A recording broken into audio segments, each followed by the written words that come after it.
Perkenalkan, saya Astria Manira. Saya di sini sebagai dosen tetap Prodi Arsitektur Universitas Krisna Dipayana, Jakarta. Pada kesempatan kali ini, saya akan menyampaikan proses pembelajaran pada mata kuliah saya yang saya ampu, yaitu perancangan kota dan pemukiman.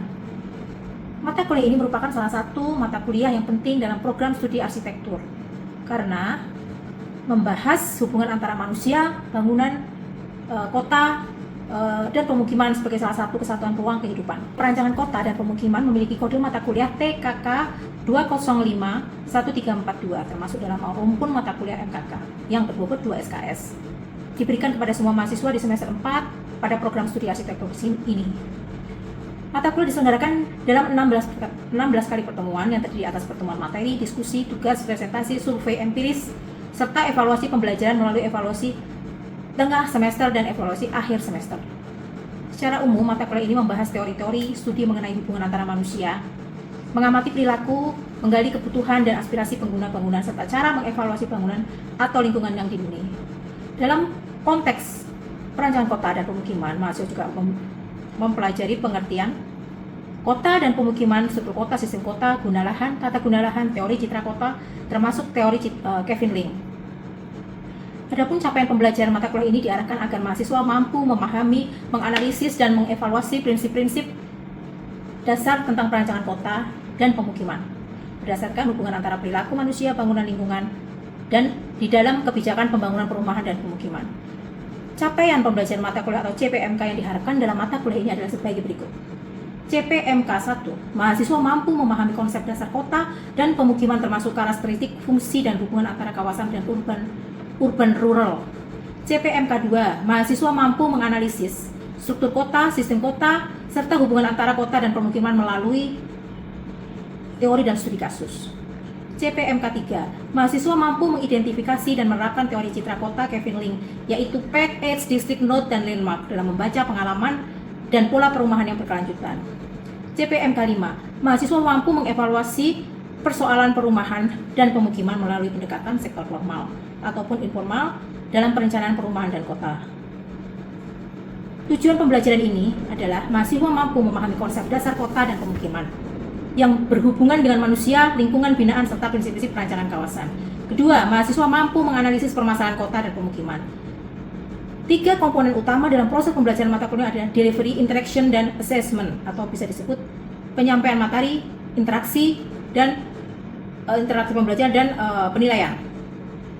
Pada aspek delivery, saya menyampaikan materi melalui penjelasan langsung di kelas, slide presentasi, RPS, bahan ajar digital, dan studi kasus, serta contoh-contoh visual kawasan di pemukiman. Pembelajaran ini didukung oleh penggunaan Microsoft PowerPoint, Microsoft Word, Google Earth, Google Maps, Zoom Meeting, dan Google Meet sebagai media pembelajaran.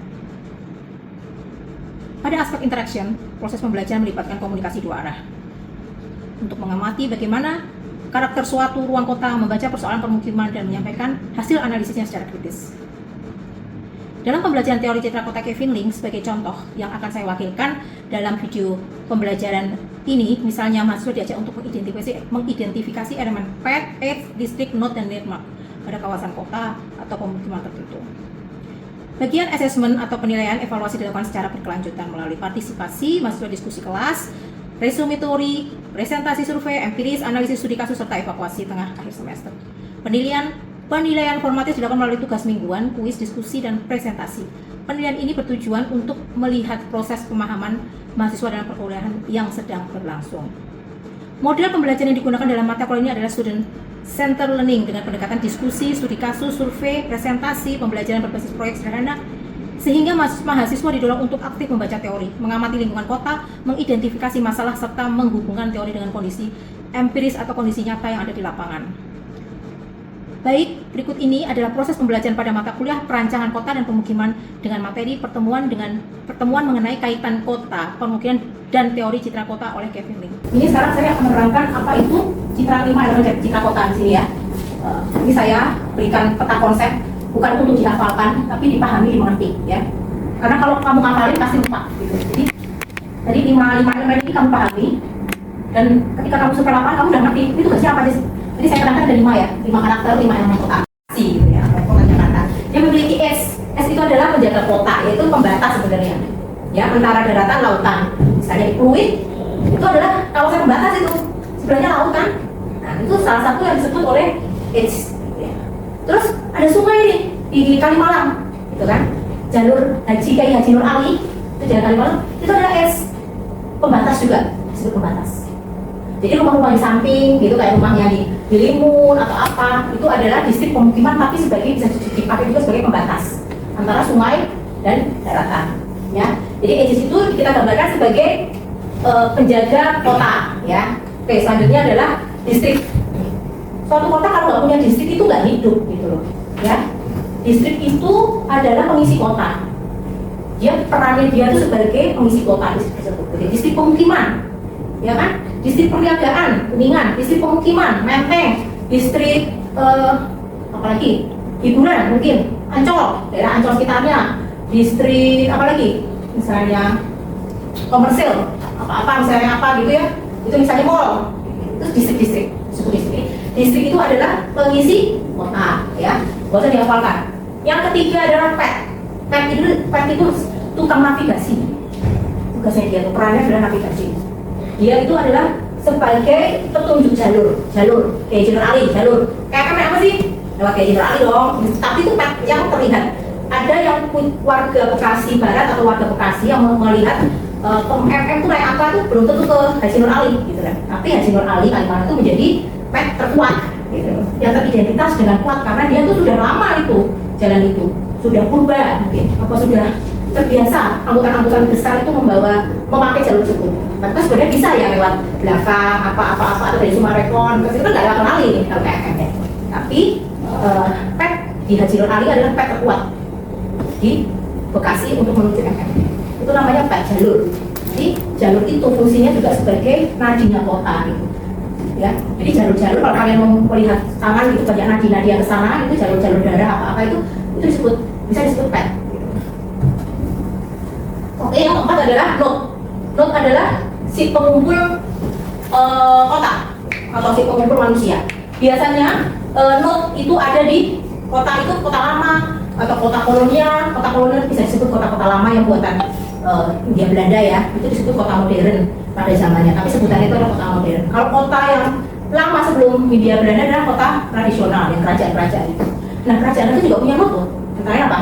Alun-alun, ya kan? Simpang 5, Simpang 3, Simpang 4. Itu semua itu namanya itu adalah tempat pertemuan atau berkumpulnya manusia. Pasar itu bisa disebut node, bisa disebut landmark, tergantung. Jadi tugasnya si node adalah mengumpulkan manusia, ya. Kayak kamu sekretariat, tempat pengumpulnya kamu itu node itu. Jadi kalian tuh node. Node mana kalau di anak-anak ini prodi arsitektur nggak di 201 sekretariat itu node. Oke, tugasnya node itu. Kemudian landmark. Landmark itu adalah gambaran suatu kota yang sangat termemorable. Landmark di kota itu atau kawasan tertentu. Jadi landmark itu biasanya itu yang megah, yang gede, yang cantik, yang keren, yang gagah. Nah, misalnya apa? Monas Jakarta.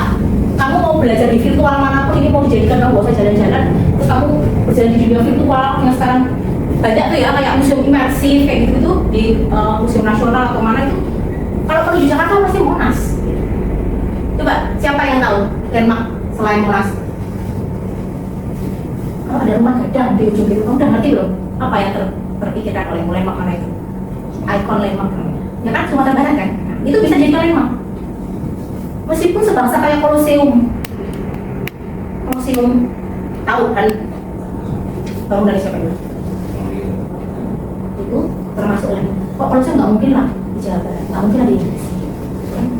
Itu sudah terekam dalam masyarakat warga di dunia yang suka jalan-jalan ke sana, yang nggak mager yang suka jalan-jalan. Otak, kalau ada Sumatera Barat ya, sebenarnya. Terus dia apa kayak Monas ya, pasti Jakarta. Itu sudah termemori kuat. Oke, paham ya 5 ya? 5 peran-peran tuh mereka ada 5. Yang kata-kata kalian tadi menyebutkan bahwa setiap kota itu pasti memiliki identifikasi yang akan berbeda dengan kawasan-kawasan lain. Ya. Jadi jika kalian terjun ke lapangan, kalian melalui pengamatan, wawancara, gitu, kalian nanti bisa menemukan bahwa itu kayak gitu. Oke. Jadi urban structure ini dibahas orang sebenarnya oke. Jadi urban structure atau morfologi kota.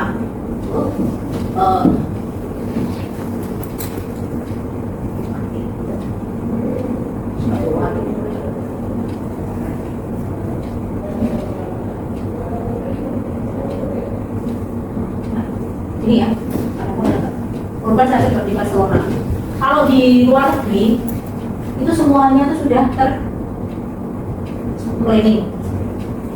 Jadi kota-kotanya itu kayak Paris, kayak gini-gini di Barcelona ini memang sudah terplanning, beda sama kota-kota di Indonesia, ya. Karena mereka lebih lama, ya kan, hidup lebih lama, dan mereka sudah memiliki kunci-kuncinya di mana sih masuk membuat satu kota itu gimana sih, jadi sudah terplanning. Jadi terdistrik-distrik ini kota-kota. Kalau kita kan modelnya sprawl, menyebar gitu kan, tanpa jelas, tapi ada juga yang jelas. Tapi ini kalau di Barcelona rata-rata begini, kota-kotanya, grid-grid ini kota-kota. Nah ini namanya apa nih tadi? Kalau di sini, PET ini jalur-jalur ini namanya PET. Ya, oke. Ini gambaran ya suatu 5 elemen kota di PET. PET ada jalur nih, jalan nih, gitu kan? Terus ini landmark. Ini bisa PET, ini distrik, misalnya distrik perkantoran, distrik perumahan gitu ya. Ini pertigaan, perempatan, ini ya. Nah ini edges nih, laut atau sungai gitu ya.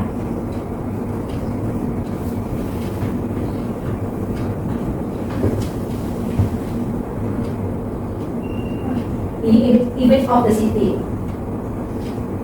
yang membandingkan yaitu kota Boston, Los Angeles, dan New Jersey. Jadi suatu citra kota.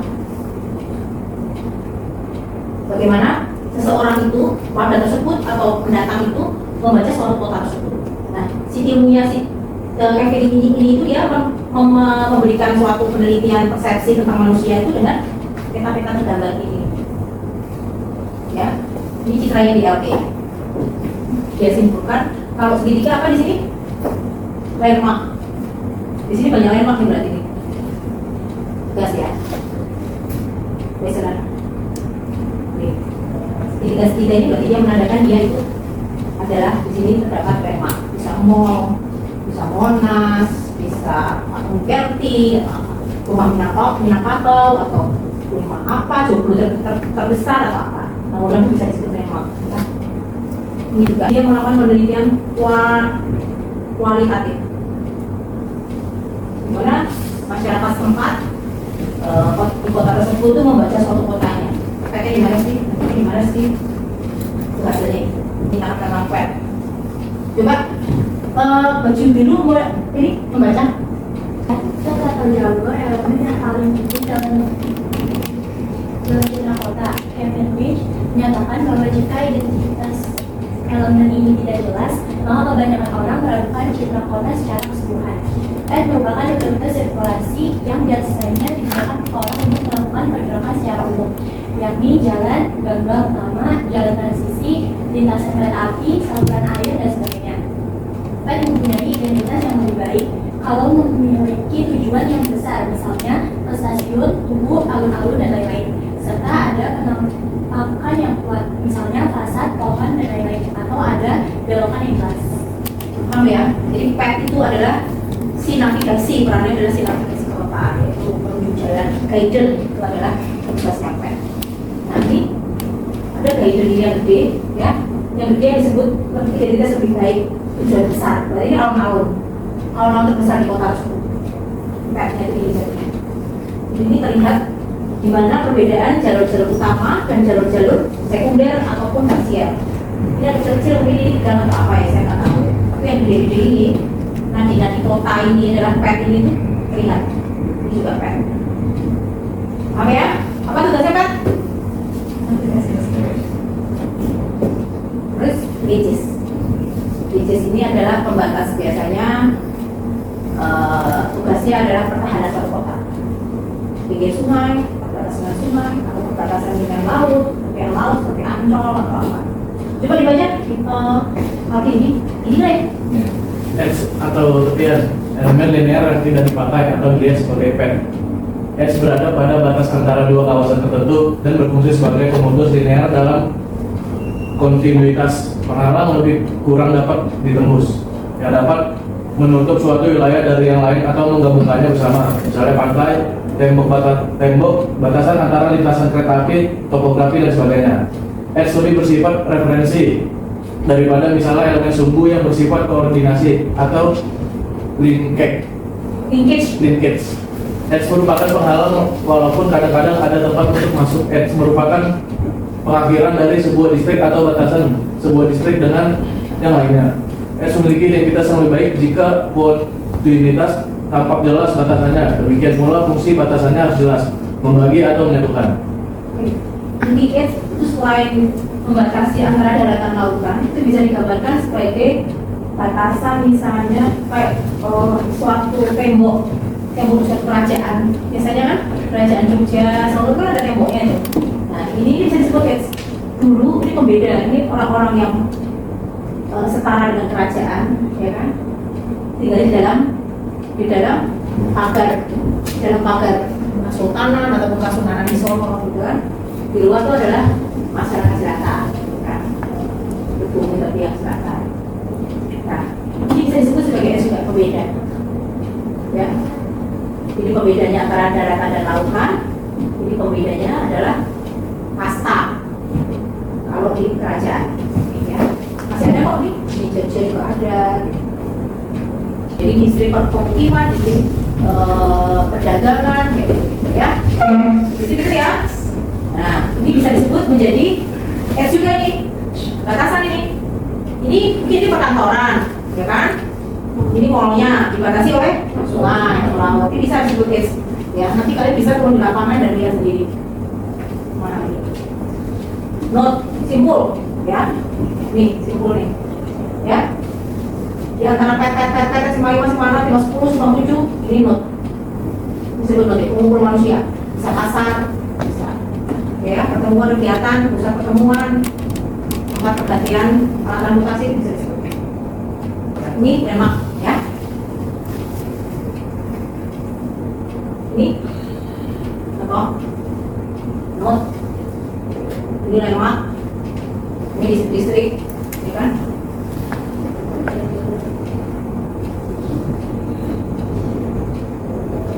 Kita usahakan di ini. Nah, ini nanti kamu akan saya berikan uraian soalnya tugas kelompok. Oke. Sekarang saya pengen lihat saja. Saya pengen mengumpulkan ini. Jadi Kevin itu memiliki apa? Bukunya Kevin itu mengeluarkan variabel berapa temuannya? Judul bukunya itu dia mengeluarkan temuannya tentang 5 variabel itu apa?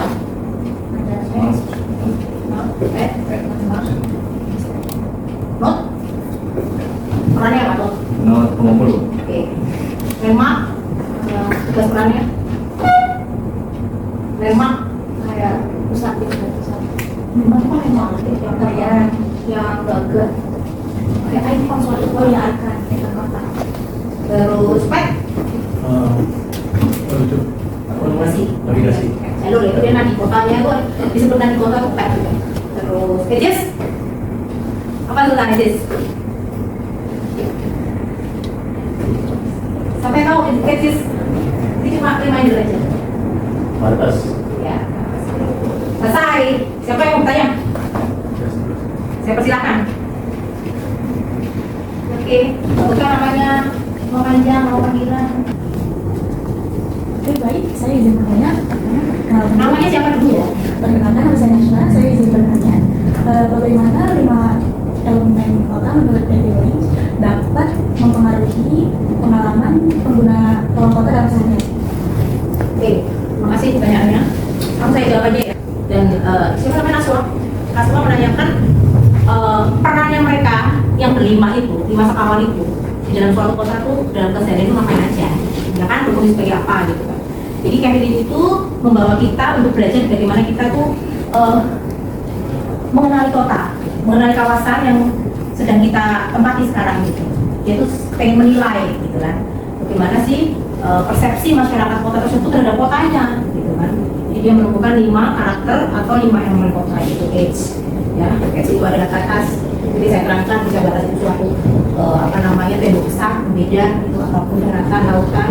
Terus misalnya kamu kalau berjalan di Jenderal Ali di Kalimalang itu kan salah satu pet tertua di Kalimalang, itu menuju ke Moman kalau di Jakarta itu disebut menjadi tugasnya si pet itu menuju arah pet. Terus yang landmark pakai apa sih di Bekasi Barat? Apa sih di Bekasi itu landmarknya apa? Kira-kira apa? Bekasi landmarknya? Oke, ada yang ngomong Sumarekon. Tadi kan banyak tadi. Ada yang ngomong Sumarekon, ada yang ngomong MM, ada yang ngomong apa yang untuk udah 3 besok itu stadion. Nah, itu kan ada. Bisa juga dibilang satu landmark. Ya, terus yang terakhir ages, red, landmark, not pengumpul banyak lah, pengumpul not apa gitu. Itu keluaran Bekasi Barat Tol itu juga not juga. Ya. Terus apa lagi? Not yang besar di Bekasi. Apa namanya sculpture ya? Sumarekon itu perempatan pertigaan itu di kawasan Sumarekon. Itu bisa kalau meneliti Sumarekon dari Sumarekon, kamu jadikan si not itu segitiga kali itu boleh. Nah, itu kan sudah bisa kalian lihat secara cepat gitu ya kan. Tapi kalian kalau detail kalian masuk nih, kalau misalnya nanti jangan orang nggak ngerti. Ngerti Sumarekon tapi nggak ngerti ada not itu, gitu kan? Nah, itu kan. Jadi masalah nih berarti nih pokoknya. Oke, paham ya? Oke, selanjutnya pertanyaan. Oke, Dimas dulu. Tadi kan Ibu sudah menjelaskan tentang teori-teori tentang dari Kevin Lynch. Pertanyaan itu bagaimana penerapan teori Kevin Lynch dapat membantu merancang ruang kota yang lebih inklusif, terutama bagi kelompok pengguna yang sering terpikirkan seperti penyandang disabilitas. Jadi doang. Ya. Kamu nggak ngomong tentang titik kumpul ketika bencana gitu ya? Difabel itu ya. Betul. Oke, sebenarnya difabel itu dalam suatu kota itu kalau yang pengen kota itu menjadi inklusif itu harus memperhatikan sisi yang ketidaknormalan. Banyak kan suatu perancang kota itu hanya memperhatikan mereka-mereka yang kehidupannya atau fisiknya itu yang normal gitu. Mereka melupakan kalau di sisi satu manusia itu pasti berpatah-patahan. Ada yang normal, ada yang bisa membaca, ada yang tidak bisa membaca. Karena sebagai seorang arsitek, ada yang dari mengisi kota, gitu. Arsitek kota itu kan mengisi kotanya itu orang arsitek. Nah, itu kalian harus sensitif terhadap isu tersebut. Misalnya ya, kalau untuk pet, terutama pet. Pet tadi apa tadi? Pet, ayo, pet apa? Tugasnya apa? Jalur, navigasi. Oke. Nah, gimana sih kalau orang buta? Sebaiknya apa? Nah, oke. Terus itu kita bicara tentang pet ya. Terus bicara landmark. Sebaiknya gimana? Kalau orang yang berkebutuhan khusus itu.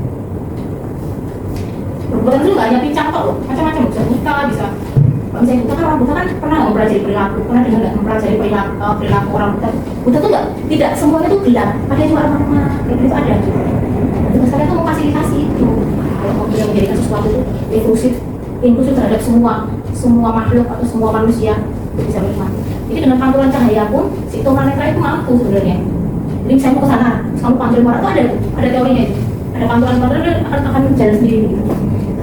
Nah, itu mungkin masih dipelajari juga sebagai seorang arsitek ya, merancang kotanya nanti.